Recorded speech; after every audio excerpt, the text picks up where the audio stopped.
You're listening to the Write Project podcast and radio program, a show about writing and modern Newfoundland author culture. This program is produced and recorded at CHMR FM 93.5 FM in St. John's, Newfoundland and Labrador, and is aired on other great stations in the province and elsewhere in the country. It can also be heard online at www.chmr.ca. I'm your host, Matthew LeDrew. We have a very special episode today. We are on with John Haas. Am I saying that right? Yes, you are. Excellent, excellent. John is calling in from Ontario. He is an award-winning, best-selling author because Dystopia from the Rock went bestseller. His newest book is Dystopia from the Rock. He has a story in there, but he has also been in Grim and Grimmer Volume 3, 100 Doors to Madness, Alban Lake's Disturbed Digest, Writer's Heaven, Paranormal Horror 2, Detectives of the Fantastic, I love that, Cheapjack Pulp, Spring into Sci-Fi, Uncommon Evil Anthology, just a smorgasbord of anthologies. He is the anthology writer. He also has two novels out. He has one novel out and one upcoming. Currently out is the Reluctant Barbarian from Renaissance Books Press and the Wayward Spider coming in 2019. He won first place in the Capital Crime Writers Annual Contest and has been nominated for several other awards, one of which for Rude World, the story that's coming up in Dystopia from the Rock. So that was printed somewhere before? Yes. Excellent, excellent. I'm glad I got all that correct. Wonderful. Yeah. It's great to have you on the line. Thank you very much. Great to be here. So you're quite a prolific author. You're not the most prolific we've ever had on here, but since 2013, you've gotten published in a lot of different venues and stuff like that. How do you accomplish that? For probably about the past 8 or 9 years, I've been trying to actually get my stuff out there. Before that, I was just writing for myself, for my own fun and whatever. And then I decided I wanted to be something more for my kids, something that they could go to school and brag about. And so I started sending my stuff out to publishers, and it's a numbers game. The more you send out, the more chance you have of getting published. So I make sure that every time something gets rejected, I send it right back out to someone new. Excellent. Yeah, I've been noticing that since we started the From the Rocks, a lot of the people, because they get the rights back to their story if it's their first publication, after only like a month or so. So a lot of people then turn around and just send them out over and over again. So you can make a name for yourself just on the, as you produce more and more stories. Just make sure you're always sending it out and make sure that the rejections don't get you down, because they're going to happen. Exactly. I keep a spreadsheet of everywhere that I've sent stories to so that I don't send it to the same person more than once. And also, it helps me see what the ratio is. I've got about 15 stories published, but I've got about 400 rejections. That seems like a good ratio, actually. Yeah, I'm happy with it. Yeah, I would be. That sounds really good. Okay, so one of the reasons I wanted to have you on, we're celebrating Dystopia from the Rock. It just went bestseller last month. It went bestseller in a bunch of different categories. It went bestseller it was number 1 in science fiction, short stories, and anthologies. It was number 1 in cyberpunk. It reached number 2 in genetic engineering stories. It managed to reach number 92 in all ebooks sold in Canada on that day, which is crazy to us. Yeah, number 25 in literature and fiction in Canada. It did good. It was a temporary boom, it's not going to stay at number 1 forever. Nothing small and indie does, but it's cool. It's good to have that kind of support from the community. You're a big part of Dystopia from the Rock. We really loved your story right away, and we knew that was one of the ones we wanted to get in there. Excellent. Yeah, it's Rude World, which is, if I can give spoilers, or for those who haven't read it yet, I assume you'll get some new readers based on Dystopia from the Rock, but it's about a future society, not too far in the future, that's become too polite. The name's kind of a play on words, but it's everyone wears these watches now, or these devices that tell on them every time they even so much as curse or offend or anything of the nature. Is that correct? Yes, that's right. Yeah, and it follows a journalist character, correct? Yeah, as he looks into how this society came about and whether it's as it should be or not. Well, it's also, as the story makes the point, journalists should offend. Journalists should confront you with the harsh truths of reality. And if you're not offending anyone, then you're not really digging deep and getting the truth. And when we say don't offend anybody, it means literally anybody, even corrupt politicians, dirty cops, anything. There's offending anyone is a offense in this reality, even people that you would want to offend. Yes. Yeah. Yeah, very true. Yeah, which is interesting. And like I said, the reason I wanted to have you on the show, and I wanted to have you in the book because the story's amazing. I wanted to have you on the show because the anthology is are only PG-13. It's the only... We don't have a lot of material that's suitable for, all ages. So the From the Rock series is the only one that we put a caveat on, and we make sure people know that, if there's cursing or anything like that in it, that it's going to be starred out. We don't edit it for content. We just go in and, put stars in it like you would if a rated R movie was playing on broadcast TV, We just kind of bleep it out. Which has never seemed like a problem before, but I'm editing this story and laying out this story that I loved about a world where censorship has gone awry, and I'm censoring the story. And it felt very weird. I wanted to know your thoughts on that. Well, that's a fun bit of irony to it, isn't it? I was trying to remember why I had originally written this story, and I think it's just the whole idea of us trying so hard not to offend anybody in society, and in some cases that's a very good thing. It's all about acceptance, and in other cases it's gone too far.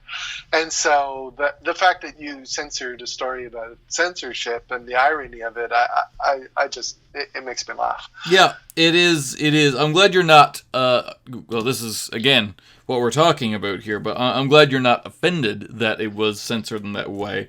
I hope it encourages people to go and find the original work so that they can see. But to be fair, let's put it this way, for when people get the book, I left enough of the word there, whatever word got bleeped. Like, the first letter and the last letter is always there. So unless you are super innocent, you should still be able to figure out what it is. You could probably look it up if you can't figure it out. Yeah. Exercise your Google. Just say, what's a swear word that's 4 letters long and begins with B, or whatever. Yeah. B? What am I thinking? Oh, okay. You had me thinking, I'm like, I'm going to Google that. Yeah, absolutely. So what else have you got going on? There's a ton, like I said, there's a ton of stuff in your literary catalog here. So much that, I know I'm tempted to ask why you don't have a book collecting all of this wonderful short fiction, actually, because it looks like you've just got a ton of stuff there. Is that something that might come on in the future? Yeah, that's a good question. Just today I was looking through all my contracts from these other publications and seeing when the rights reverted to me, and I've really only got a couple of stories that are because of contract I can't reprint elsewhere. So I certainly could put a collection together. Yeah. It might be time for that, because I was really impressed with Rude World, and of course, it's won an award before, gotten an honorable mention for the Writers of the Future Award and all that other stuff. So yes, yeah. So clearly, I'm not the only one, and a bunch of your short stories that I'm seeing there have won or been nominated for awards. So it's got some prestige behind it. You could definitely have some fun with a collection of your own. Absolutely, yeah. And Rude World was actually one of the ones that kept me going for submitting to Writers of the Future, and in the last quarter of last year, I took 3rd place in that contest for another story. Oh, wow. That's awesome. So what is Writers of the Future? I know you're not a spokesperson for them or anything like that, but Because some of these, like, there's so many literal magazines and so many publications, and some of them, another one of our authors was submitting to a anthology similar to the From the Rocks, and the company, they put out 2, and the company went under. There's so many companies that come and pay a few people, and then they go, and this other stuff. I'm wondering, and I'm always have fun going into chapters and going into the I call them the weird magazines, but on newsprint, like the old sci-fi fiction mags and stuff like that they still come out with. But there's so many that it's hard to get a handle on all of them. So what's the Writers from the Future one? Well, Writers from the Future is a really good anthology. It's in its 35th year now. Wow, so it's not a flash in the pan. No, it's not going to go anywhere. Okay. It was created by L. Ron Hubbard 35 years ago after he wrote Battlefield Earth. Wow, okay. He had all kinds of income from that, and he decided to pay it forward from there and create something for newer writers who hadn't had a professional publication yet. Writers from the Future. Writers from the Future, exactly. So, so Writers from the Future, and they do pay professional level payment. Nice. And that was my first professional level pay. Nice. Yeah. Nice. That is good. You never forget your first, like, pro payment level. No, exactly. And I encourage any writer out there to submit to them because they're fantastic. They're so encouraging just for getting in touch with you. And even when you get a rejection, it's like, oh, keep trying. You're doing good. Oh, that's good. We try and be like that, too, just because it's very, we remember what it's like. We don't want to discourage anyone.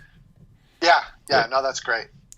There's honestly only one writer that I always say, maybe you should give up to, but it's because she's one of my best friends. So it's a playful game.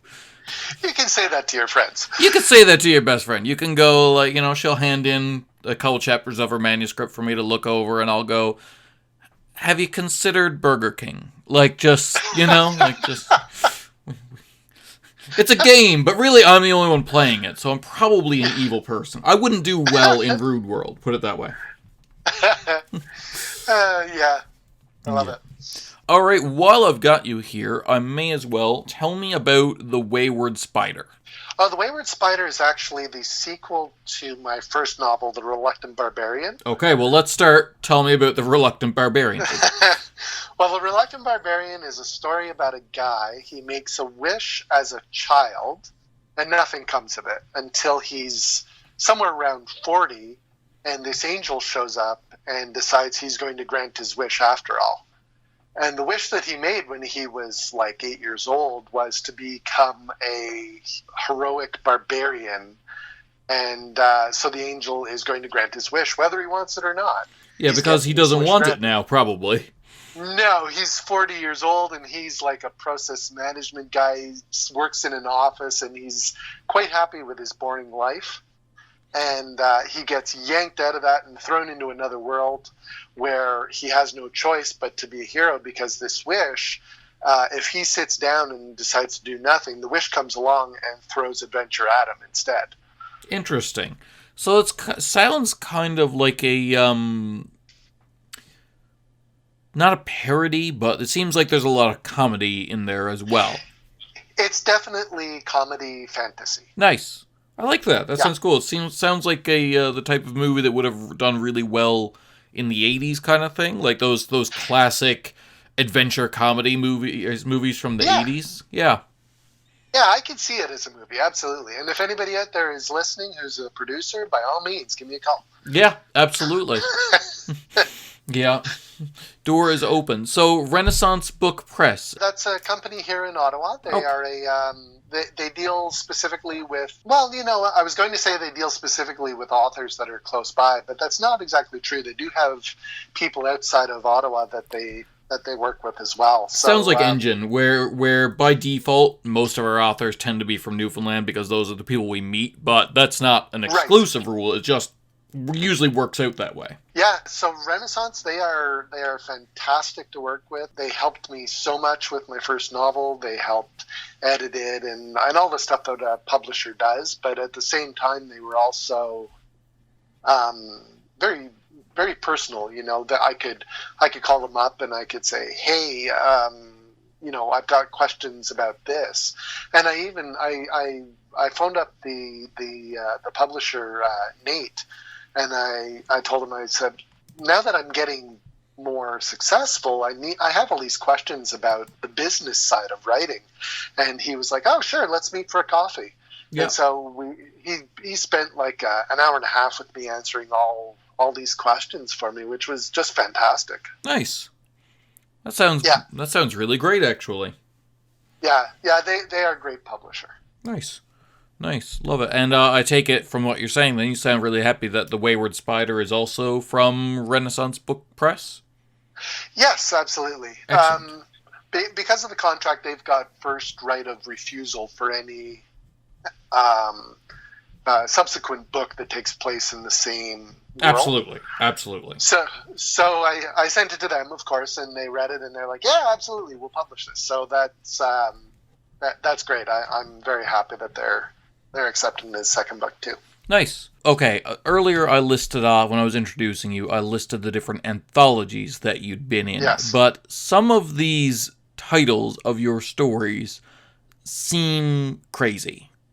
Like there's titles that are like, okay, I get it. Like Ashes to Ashes. Got it. I get that's a standard title, Yeah. The Leprechaun's Vacation? That was definitely a comedy one as well. It was a leprechaun who decides to go on vacation, and because he wants to get away from where people know what a leprechaun is, so he goes over to the Middle East. And he's touring around there, and he's a fan of old architecture and artwork and stuff. And so, in the process of breaking into this museum in Iraq, he finds a genie's lamp, and he sets the genie loose, which startles him, and the genie catches him. And so, at this point, they owe each other wishes. Okay. Oh, I get it. Okay. So it's they owe each other. Because when you catch a leprechaun, it grants you wishes. And when you release a genie, it grants you wishes. So they owe each other wishes. Yes. But they don't trust each other at all, because they know from being in the same business, basically, that if someone makes a wish, you twist it around on them. I was wondering where this was going real quick, but I'm like, okay, now that once you got to that part of like sneakily trying to outwish each other, I get it. That sounds like a fun concept.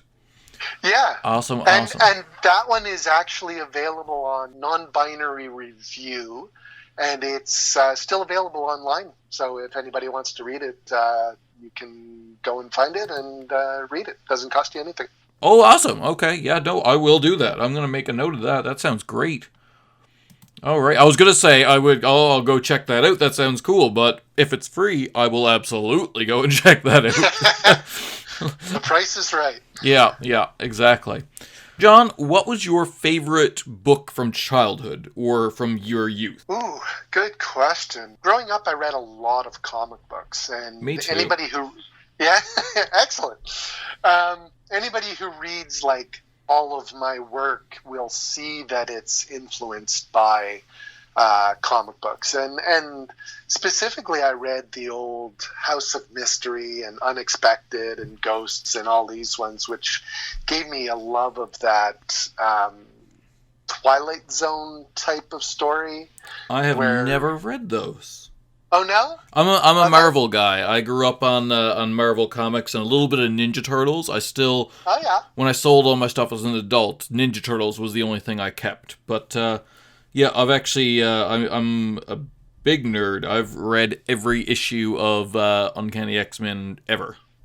Me too. I used to have a set of X-Men 94 up to 250. Well, wow, that is intense. Most of mine I've read on Marvel Unlimited, the new service that they have there. It was just a few years ago, but I took advantage of that. It's like Netflix for comics. It's not the same because it's digital. You don't get to feel it and smell it, but I've read the stories. Yeah, exactly. Anyway, you were saying like House of Mystery and stuff like that was a big inspiration point for you? Yeah, those were definitely in my elementary school and high school years. I read a lot of comic books. I was not very popular with the girls, so I had to have something to fill my time. So comic books did it.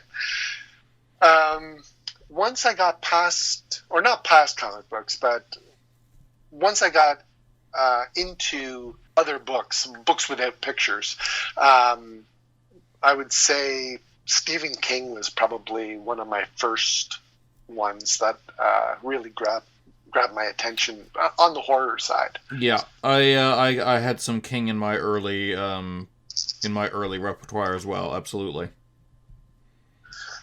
Yeah, I still read him. Yeah. And I'll still go back and I'll reread like The Stand and The Shining. Oh, I love this. I love The Shining, but The Stand. Oh, can't. No, too man. Although I love my favorite from him. It didn't used to be, but is the Dark Tower series. I actually wrote my thesis on that. Wow. Very cool.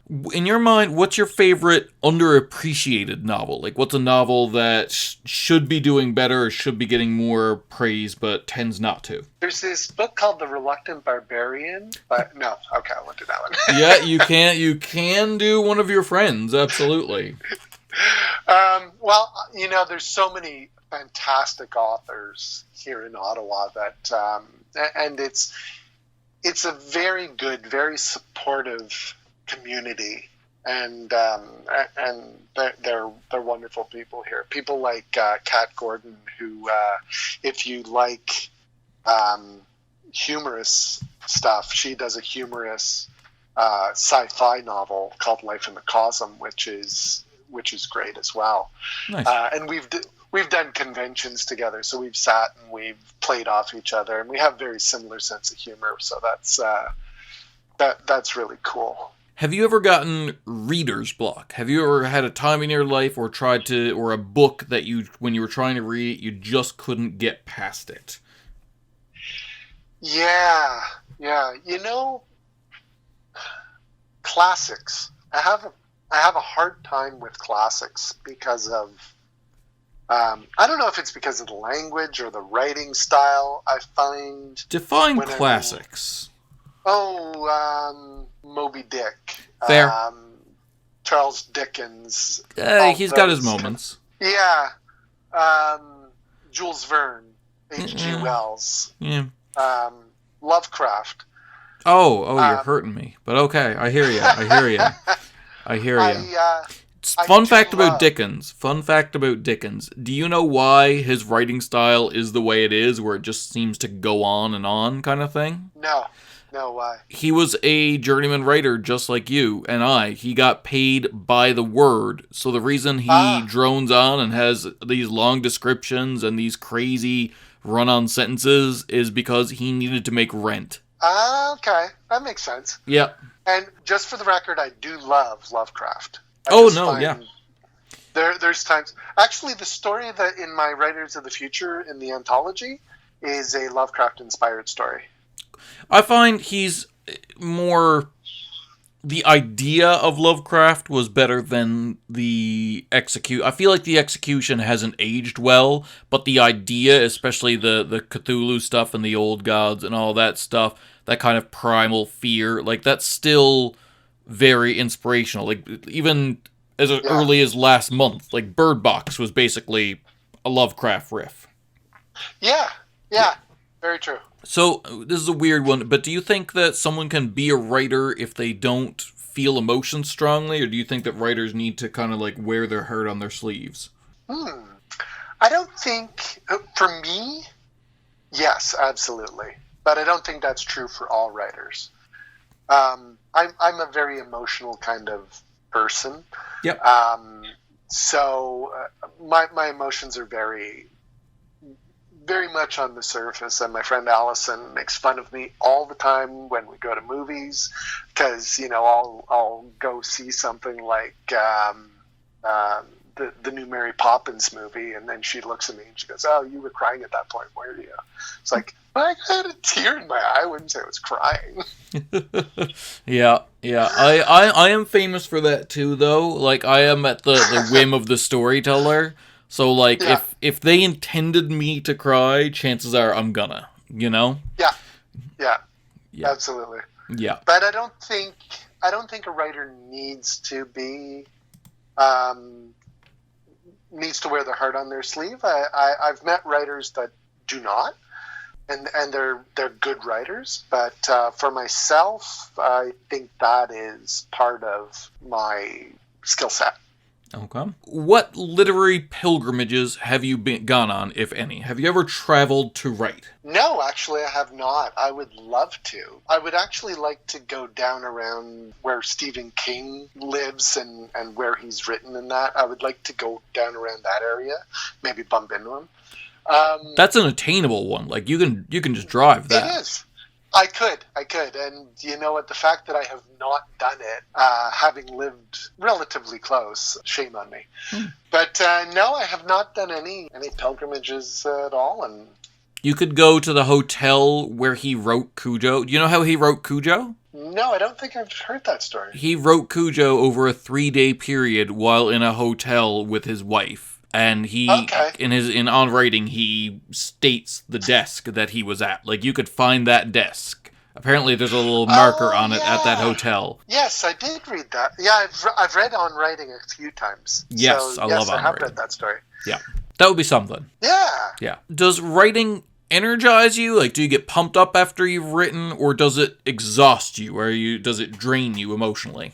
Definitely energizes me. When I've getting up and getting started is not necessarily easy, but then once I've got it going, I find it hard to stop. I'm really into it, and then once I'm done and I have to go or whatever, I'm very up emotionally, and everything is just better. What are common traps, John, for aspiring writers? The big mistake I made was when I first started writing, I tried to go straight to writing a book.